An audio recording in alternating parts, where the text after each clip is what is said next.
Shalom. Hari ini kita akan membahas satu tema yang diberikan pada saya, yaitu menyembah Allah Tritunggal.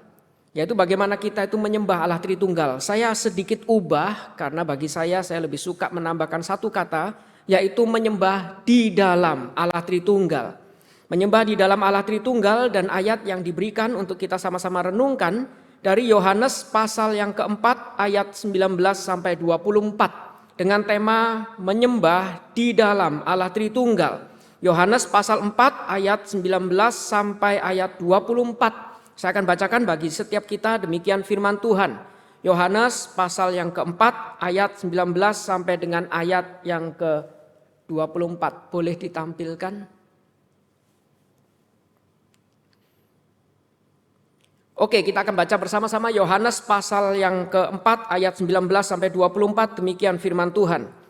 Kata perempuan itu kepadanya, "Tuhan, nyata sekarang padaku bahwa engkau seorang nabi. Nenek moyang kami menyembah di atas gunung ini, tetapi kamu katakan bahwa Yerusalemlah tempat orang menyembah."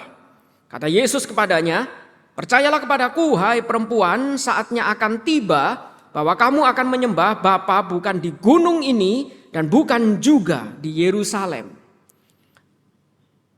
Kamu menyembah apa yang tidak kamu kenal, kami menyembah apa yang kami kenal. Sebab keselamatan itu datang dari bangsa Yahudi. Tetapi saatnya akan datang dan sudah tiba sekarang, bahwa penyembah-penyembah benar akan menyembah Bapa dalam roh dan kebenaran, sebab Bapa menghendaki penyembah-penyembah demikian. Allah itu roh, dan barang siapa menyembah Dia harus menyembahnya di dalam roh dan kebenaran. Demikian pembacaan firman Tuhan. Saudara-saudara, jika kita melihat bagian ini adalah satu rangkaian, yaitu dari percakapan Yesus dengan perempuan Samaria. Tapi seringkali bagian ini tuh disalah tafsirkan, terutama oleh beberapa hamba Tuhan, seolah-olah bagian ini berbicara tentang bagaimana Yesus itu sudi untuk datang, bukan hanya orang Samaria, tapi perempuan Samaria. Kita tahu bahwa orang Samaria saat itu dianggap rendah. Saat itu bahkan ketika orang Yahudi itu ingin menyeberang, mereka tuh pilih menggunakan rute yang memutar daripada dia langsung menuju ke bawah dan melewati daerah Samaria. Karena daerah Samaria itu dianggap daerah yang najis, yang tidak seharusnya apalagi orang Yahudi yang terpandang itu melewati daerah tersebut. Itu daerah yang najis yang tidak seharusnya kita itu melewatinya. Apalagi bercakap-cakap dengan orang Samaria. Dan kita juga tahu bahwa perempuan saat itu tuh dianggap rendah. Perempuan itu tidak diperhitungkan. Karena itu ketika mencatat berapa banyak orang yang datang, yang dicatat adalah 5.000 orang laki-laki. Wanita tidak dihitung. Kita tahu bahwa perempuan saat itu dianggap tidak penting. Sehingga ayat ini seringkali dianggap menjadi ayat yang berbicara Yesus itu melihat orang Samaria yang dianggap hina, perempuan pula. Tapi dia itu datang, menjangkau dan berbicara dengan perempuan Samaria ini. Sehingga ayat ini seringkali dimengerti lebih cocok dikhotbahkan untuk komisi wanita. Karena ini berbicara seolah-olah bagi kaum wanita. Jika kita adalah wanita yang tersisih, diabaikan para suami, jangan takut, Tuhan melawat Anda. Tapi jika kita mengkhotbahkan seperti demikian, kita lupa apa yang seharusnya ingin ditekankan oleh Yohanes di dalam bagian ini. Yohanes itu menekankan bagian ini bukan cuman sekedar berbicara kepada seorang perempuan Samaria. Tapi ini kaitannya dengan bagian sebelumnya, di mana kita tahu bagian sebelumnya di dalam pasal yang kedua, Tuhan itu menyatakan dirinya melalui bagaimana dia mengubah air basuhan itu menjadi anggur yang berlimpah. Di pernikahan di Kana, bukan kantin Kana, pernikahan di Kana. Anggur itu begitu melimpah, Tuhan menyatakan dirinya, lalu diikuti pasal berikutnya, yaitu bagaimana ada percakapan dengan Nikodemus. Di dalam percakapan dengan Nikodemus ini kemudian dilanjutkan percakapan dengan perempuan Samaria. Tiga ini menjadi satu kaitan, di mana Yohanes bukan sekedar berbicara untuk wanita saja, tapi untuk satu kaitan. Ketika kita itu tahu Yesus itu sudah datang, Dia itu akan membawa satu pengudusan yang sejati. Karena itu di dalam pasal air menjadi anggur dilanjutkan Yesus itu menguduskan atau menyucikan bait Allah. Dari situ baru kemudian muncul percakapan dengan Nikodemus, pemimpin agama. Tapi yang dilakukan secara rahasia, malam hari, seolah-olah dia takut diketahui oleh orang. Dan di dalam percakapan itu ada satu tantangan, bagaimana dia diminta untuk lahir baru, kelahiran yang sejati. Baru dilanjutkan respon yang kedua, yaitu perempuan Samaria.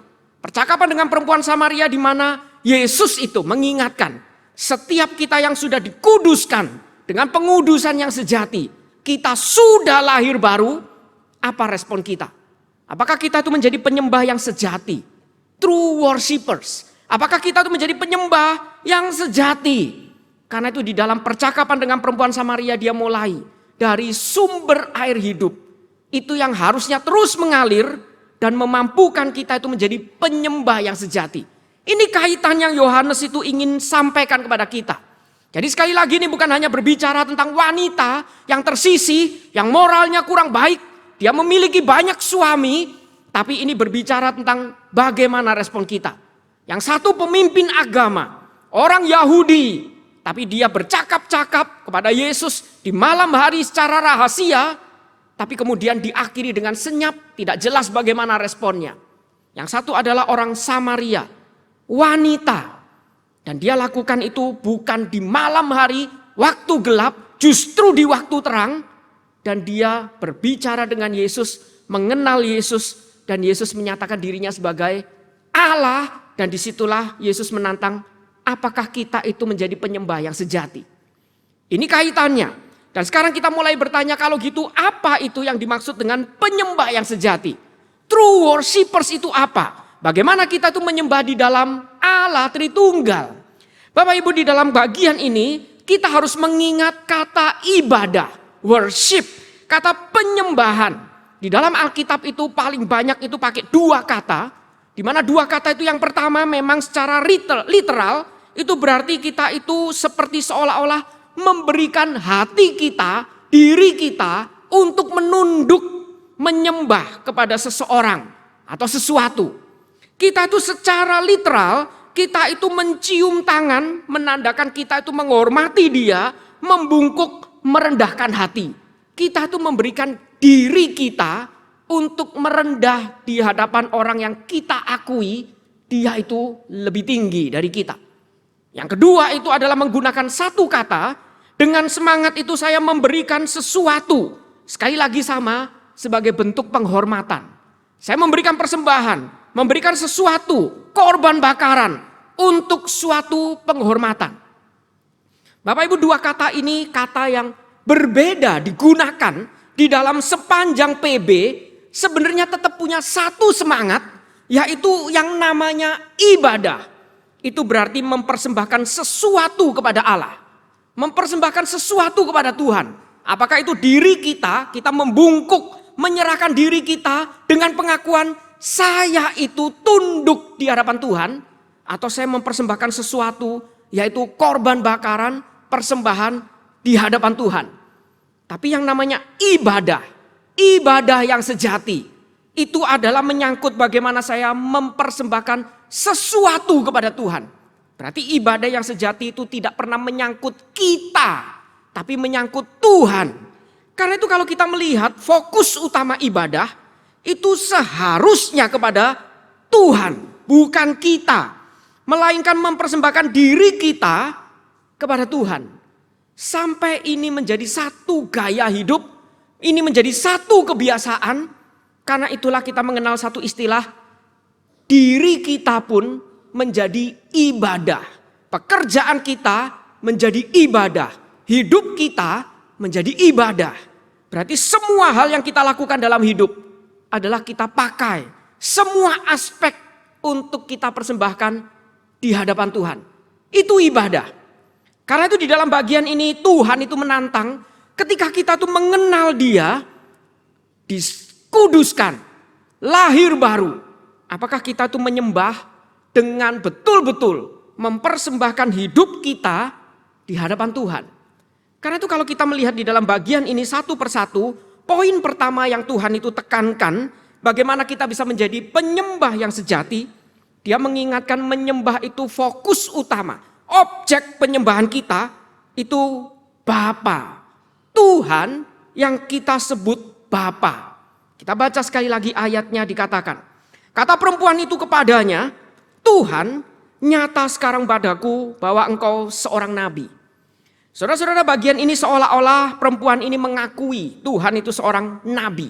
Tapi kalau kita baca di dalam ayat sebelumnya, kita tahu bagian sebelumnya ditutup dengan Tuhan itu bilang, betul, engkau itu punya banyak suami. Dengan kata lain, Tuhan tahu kehidupan dia yang kurang baik. Memang tidak dijelaskan kenapa dia punya banyak suami. Kemungkinan besar mungkin dia kawin cerai berkali-kali. Apakah mungkin cerai atau suaminya meninggal, tapi kemudian wanita ini memiliki banyak suami dan Tuhan itu tahu. Dan di sini dia mengatakan, nyata padaku karena kamu tahu hal tersembunyi dari dalam diriku, betul-betul engkau adalah seorang nabi. Tapi kita lihat kalimat berikutnya. Tapi nenek moyang kami ini menyembah di atas gunung ini, yaitu Gunung Gerizim. Sedangkan kamu mengatakan bahwa menyembah itu di Yerusalem. Kamu orang Yahudi bilang kuilmu itu di Yerusalem. Bait Allah itu Yerusalem. Pusat penyembahan itu Yerusalem. Sedangkan kami itu Gunung Gerizim. Yang benar yang mana? Seolah-olah kalimat ini tidak nyambung. Tapi bagian ini mengingatkan ini yang sering kali terjadi pada setiap kita manusia, terutama manusia berdosa. Jika ada seseorang yang menunjuk kepada hal yang menyakitkan dalam hidup kita, kita cenderung menghindar. Jika ada orang yang tahu rahasia kita, kita cenderung mengalihkan pembicaraan.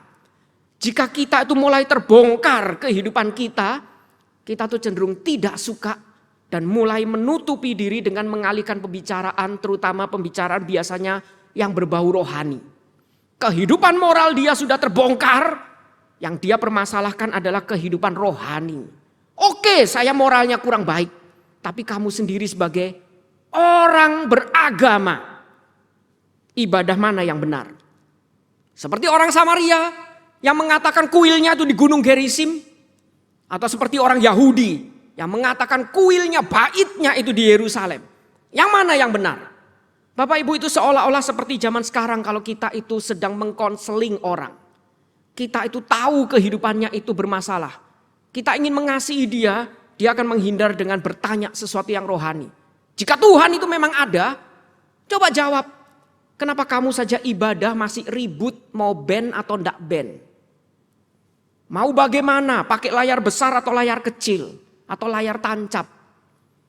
Kita itu sengaja memutarbalikkan percakapan seolah-olah hal yang rohani itu menjadi concern kita. Dan yang kita perdebatkan adalah cara ibadahnya. Dan saya rasa itu yang menjadi perdebatan sampai sekarang di gereja. Kita tuh selalu berdebat dengan boleh enggak drum, boleh enggak piano, boleh enggak ini. Bapak Ibu, sekarang gereja mengatakan harus piano. Padahal zaman dulu reformasi, piano pun enggak boleh masuk. Karena Martin Luther itu benci piano, karena piano itu adalah alat yang sering kali dipakai untuk kafe. Itu alat sekuler, yang boleh masuk itu pipe organ. Yang dekornya itu bagus-bagus, yang kalau main itu suasana musiknya kayak Dracula semua. Lalu kita sekarang mengatakan harus piano, drum enggak boleh. Saya bukan berarti pecinta drum, pembela drum, tapi bukankah itu yang sering kali dimasalahkan? Drum boleh atau tidak? Khotbah bagaimana? Enggak penting. Yang penting alat musiknya seperti apa? Band boleh atau tidak? Yang kita perdebatkan bukan intinya. Tapi kita lihat Yesus tetap layani pertanyaan wanita ini.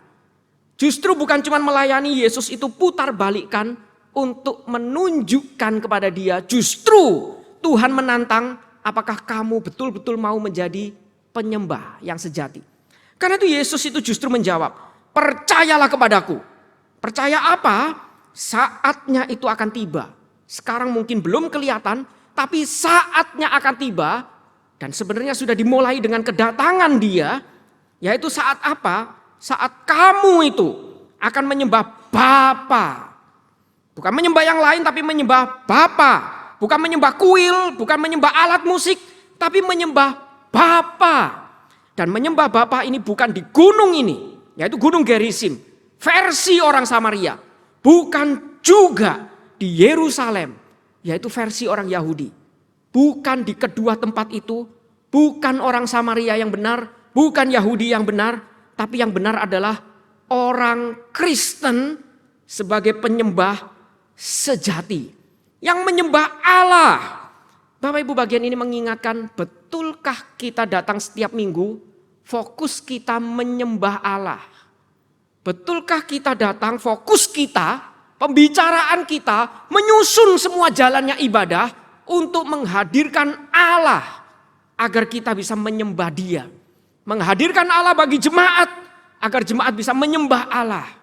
Karena kita tahu tidak semua jemaat datang ke gereja itu dengan hati yang siap. Kadang-kadang kita datang dengan segala permasalahan keluarga, finansial, pendidikan, permasalahan yang banyak itu. Yang menggerogoti kita, yang membuat kita itu datang di gereja dengan hati yang berat, tidak siap. Dan apakah semua susunan ibadah yang dirancang ini betul-betul menghadirkan Allah, mengkondisikan jemaat yang penuh masalah ini bisa melihat tetap ada Allah di hidup kita. Pusat penyembahan itu kepada Allah, menyembah Bapa, bukan menyembah diri. Saya beri contoh bedanya. Jika kita datang di gereja, yang kita sibukkan cuman aduh hari ini musiknya enggak enak. Musiknya gedubrakan, saya enggak cocok, saya pindah gereja. Atau musiknya bikin ngantuk, saya enggak cocok, saya pindah gereja. Kalau seperti itu pertanyaannya, siapa yang dipuaskan? Siapa yang kita harap untuk dipuaskan setiap minggu? Bapa atau diri kita? Saya pernah debat sama teman saya, hamba Tuhan juga, tapi bukan di GKY. Dia mengatakan, Fred, gerejaku ini loh, ini baru gereja. Loh, gerejamu itu apa?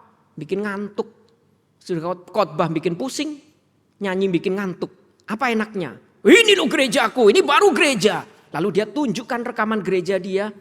Dia menyewa sampai ada satu bola diskotek yang berputar-putar sampai kelap-kelip semua. Dan pemuda yang mimpin di depan itu break dance. Sampai break semua tulangnya. Dia break dance semua gak karuan seperti itu. Lalu dia bilang ini baru gereja. Lalu saya bilang matikan suaranya. Lalu berhentikan gambarnya. Kamu lihat bisa gak bedain mana gereja mana stadion. Lalu dia bilang ya enggak fair, enggak bisa gitu. Harus didengar suaranya dong. Ada Yesus, nah itu gereja. Kalau enggak ada Yesus, nah itu bukan gereja. Oh berarti sesuatu kalau ditempel Yesus langsung rohani. Nah Bapak Ibu saya langsung tantang dia karena ini satu umur. Jadi saya ngomongnya cenderung ceplas-ceplos. Saya bilang kalau gitu mari kita kerjasama bikin buku. Bagaimana melacur secara Kristiani. Bisa enggak? Bagaimana kita tuh melacur atau mencuri. Atau korupsi secara Kristiani. Yang penting korupsi ditempelin Yesus. Jadi rohani korupsinya. Bisakah seperti itu? Lalu dia bilangnya susahlah ngomong sama orang yang gerejanya bikin ngantuk. Siapa pusat kita ibadah? Tuhankah? Kita datang mau memuaskan siapa? Tuhankah? Kalau gitu kenapa yang kita cari selalu pengkhotbahnya siapa? Mau khotbah apa? Temanya menarik atau enggak? Gerejanya AC-nya dingin atau enggak? Saking dinginnya sampai membuat kaku semua jemaat. Sehingga persekutuannya pun dingin sedingin AC-nya. Yang siapa yang kita cari dan puaskan? Bukankah ibadah ini Tuhan mengingatkan penyembah sejati yang pertama kali dia harus tahu. Kita menyembah kepada Bapa. Bukan menyembah diri, kesenangan diri, tapi Bapa. Dan menyembah Bapa ini melalui siapa? Tuhan itu begitu abstrak. Bagaimana kita menyembah Bapa? Karena itu Tuhan melanjutkan. Menyembah Bapa ini dilakukan dengan cara poin kedua adalah mengenal pribadi Yesus dan karyanya. Ini poin kedua yang Tuhan itu ingatkan. Bagaimana kita menyembah Bapa? Pusat penyembahan kita, ibadah kita adalah Bapa. Dan bagaimana kita bisa menyembah Bapa? Melalui pribadi Yesus dan karyanya. Bapa yang abstrak itu sekarang bisa kita lihat melalui putranya. Yesus itu yang pribadi dan karyanya itu kita bisa nikmati. Kita bisa teladani. Itu model. Karena itu dikatakan di dalam ayat berikutnya. Kamu menyembah apa yang tidak kamu kenal. Kamu itu menyembah apa yang kamu tidak tahu. Abstrak, konsep. Tapi kami menyembah apa yang kami kenal. Bukan cuma kami kenal, tapi apa yang sudah dari awal itu dinubuatkan. Yaitu keselamatan akan datang dari bangsa Yahudi. Yaitu keselamatan itu datang melalui pribadi Yesus yang memang saat itu diizinkan bangsa Yahudi. Tapi dia awal datang tidak pernah khusus untuk orang Yahudi. Karena itu kalau kita lihat di dalam Alkitab, terutama Injil Lukas, jelas sekali ditulis Yesus itu melayani dari Galilea turun sampai Yerusalem. Galilea itu orang kafir. Tidak ada nabi itu yang bisa muncul dari sana. Tapi Yesus mulai pelayanan dari sana untuk menunjukkan dia yang bangsa Yahudi itu. Mulai dari daerah justru yang banyak bukan Yahudi. Turun ke Yerusalem, pusatnya agama Yahudi. Untuk mati. Setelah mati dilanjutkan kisah Rasul. Yaitu bagaimana Yesus bangkit. Lalu mengutus agar kita semua pergi dari Yerusalem, Yudea, Samaria, sampai ujung bumi. Itu Yesus. Keselamatan itu datang dari bangsa Yahudi untuk semua bangsa. Apakah kita mengenal Yesus yang seperti itu? Apakah setiap ibadah menjelaskan Yesus yang seperti itu? Apakah di dalam setiap ibadah kita makin mengenal pribadi dan karya Yesus? Apakah di dalam setiap kita kebaktian, kita tuh berjumpa dengan Allah Bapa dan kita tuh mengenal perwujudan keselamatan itu melalui putranya ini. Jalan salibnya ini. Dan itu yang ditekankan oleh Yesus. Apakah kita kenal yang kita sembah? Banyak orang menyembah tapi tidak kenal yang dia sembah. Bahkan penyembahannya itu cuma mantra yang berulang-ulang. Tapi apakah kita orang Kristen mengenal yang kita sembah? Bukankah seringkali kita itu datang, pulang, tetap kita tidak mengenal Tuhan. Tidak lebih mengenal, tidak lebih punya kerinduan untuk berinteraksi. Kalau gitu buat apa beribadah? Penyembah yang sejati harus datang, tahu. Fokus saya datang untuk menyembah Allah Bapa. Dan melalui pribadi Yesus yang kita kenal. Dan karyanya yang nyata. Karya keselamatannya. Dan disitulah saya menyembah dia. Dan di dalam bagian ini kemudian dilanjutkan. Ini hal yang memang tidak mudah. Penyembahan itu pada Bapa melalui pribadi Yesus dan karyanya. Dan bagaimana kita tuh bisa sanggup sebagai manusia berdosa melakukan ini semua. Karena itu bagian ini ditutup dengan bagian berikutnya yaitu kita menyembah itu tetap di dalam roh dan kebenaran. Ayatnya kita akan baca di dalam bagian berikutnya. Tetapi sekali lagi diulang, saatnya akan datang dan sudah datang sekarang. Sudah dimulai, saatnya akan tiba, sudah dimulai, sudah tiba sekarang. Bahwa penyembah-penyembah yang benar, yang sejati, true worshipers ini akan menyembah Bapa itu di dalam roh dan kebenaran. Kita bisa sanggup menyembah Bapa karena ada Roh Kudus yang memampukan kita, memimpin kita untuk masuk terus lebih dalam kepada kebenaran yang disampaikan melalui Yesus Kristus itu. Menyembah di dalam Allah Tritunggal. Lalu dilanjutkan, sebab Bapa menghendaki penyembah-penyembah demikian. Allah itu roh. Dan barang siapa menyembah dia harus menyembahnya di dalam roh dan kebenaran. Bapak Ibu, di dalam bagian ini roh itu sering diartikan roh seolah-olah roh manusia. Roh, semangat, spirit, semangat manusia. Sehingga beberapa orang suka menerjemahkan ayat ini. Allah itu roh sehingga ketika kita menyembah. Kita harus menyembah itu seolah-olah di dalam roh. Semangat yang benar. Karena itu kita selalu menuntut gereja itu seolah-olah harus heboh. Kalau tidak kita akan ditinggalkan. Dan anak muda itu selalu seolah-olah menuntut harus heboh. Harus menghibur. Karena semangat roh seolah-olah ini adalah roh manusia. Padahal bagian awal tidak pernah ditujukan sekedar roh manusia. Bagian ini nanti makin jelas diungkapkan oleh Yohanes sampai pasal 14 nanti. Pasal 16 Yohanes itu mengungkapkan, Yesus itu berkata, akan lebih baik bahwa aku meninggalkan kamu sehingga aku bisa mengutus penolong yang lain. yaitu roh kebenaran. Roh yang akan memimpin kamu kepada kebenaran yang sudah dinyatakan oleh Yesus itu. Roh yang akan terus mengajar kita dan mengingatkan kita kepada kebenaran yang sudah dinyatakan itu. Roh Kudus yang akan memampukan kita. Bukan roh cuman semangat, tapi Roh Kudus yang terus memimpin kita untuk semakin hidup benar di hadapan Tuhan. Hidup dengan baik di hadapan Tuhan.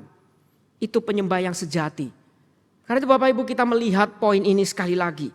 Yesus itu mengingatkan bahwa setiap kita yang sudah ditebus, dikuduskan ini, kita itu sudah lahir baru atau belum. Kalau sudah lahir baru, harusnya kita tuh bisa berespon menjadi penyembah yang sejati. Yaitu kita tuh menyembah di dalam roh dan kebenaran. Tujukan kepada Bapa. Yang kita kenal melalui karya dan pribadi anaknya, yaitu Yesus Kristus.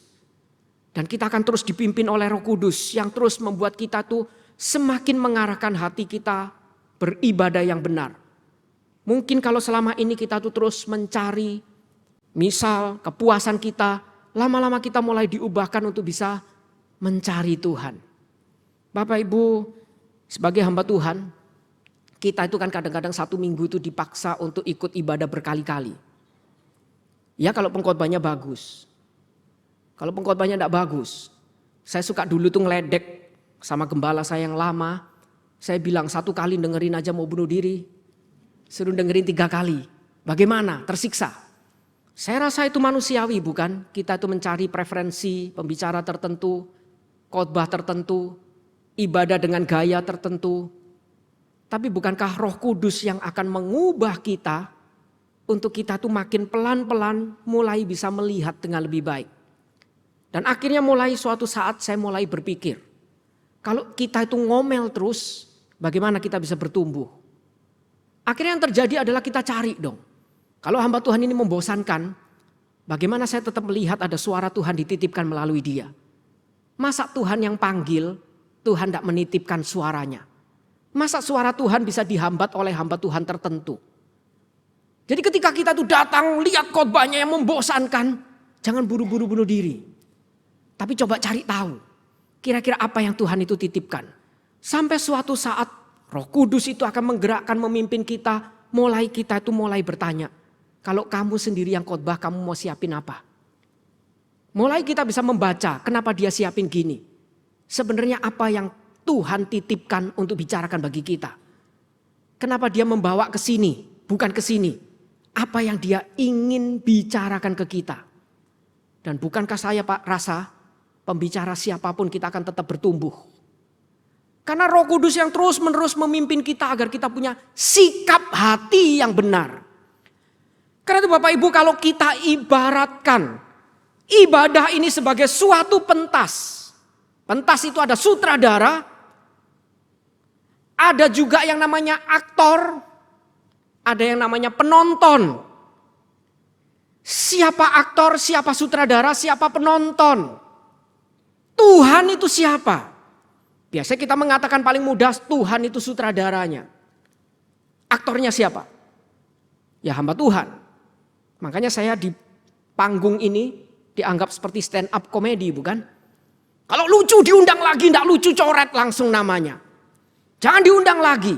Ini aktor. Kalau aktornya main dengan baik, undang lagi. Tidak main dengan baik, kita cari aktor lain. Dan penontonnya siapa? Jemaat. Kebalik, ibadah seperti itu adalah ibadah yang berpusat pada diri. Harusnya kita harus sadar. Yang dilakukan di sini adalah ibadah itu justru penontonnya itu Allah. Allah itu sedang menonton setiap kita memainkan peran. Sutradaranya siapa? Hamba Tuhan. Ini naskah yang Tuhan titipkan. Saya bacakan agar setiap kita itu ingat tugas kita sebagai aktor. Pemainnya itu setiap kita sebagai jemaat. Aktornya itu setiap kita sebagai jemaat. Pusatnya adalah kita tujukan semua akting kita untuk dinikmati Bapa. Bapa itu yang kita sembah, dia penontonnya. Dan Yesus itu sudah memainkan peran yang dicatat di dalam Alkitab ini. Itu yang diingatkan setiap minggu bagi hamba Tuhan untuk agar jemaat ingat. Jemaat ingat sehingga ketika kita pulang, Roh Kudus akan memampukan kita menghidupi peran kita. Itu harusnya yang terjadi. Itu penyembah yang sejati.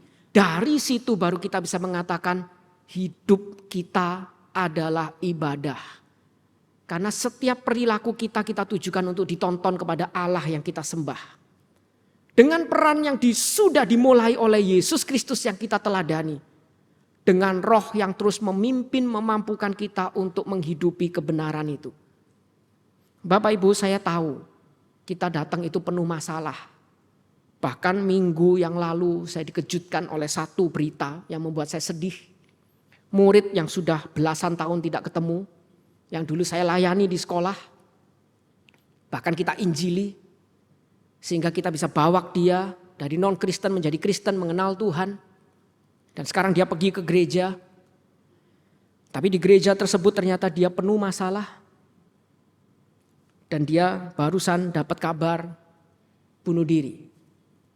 Saya sedih sekali mendengar, saya merasa gagal.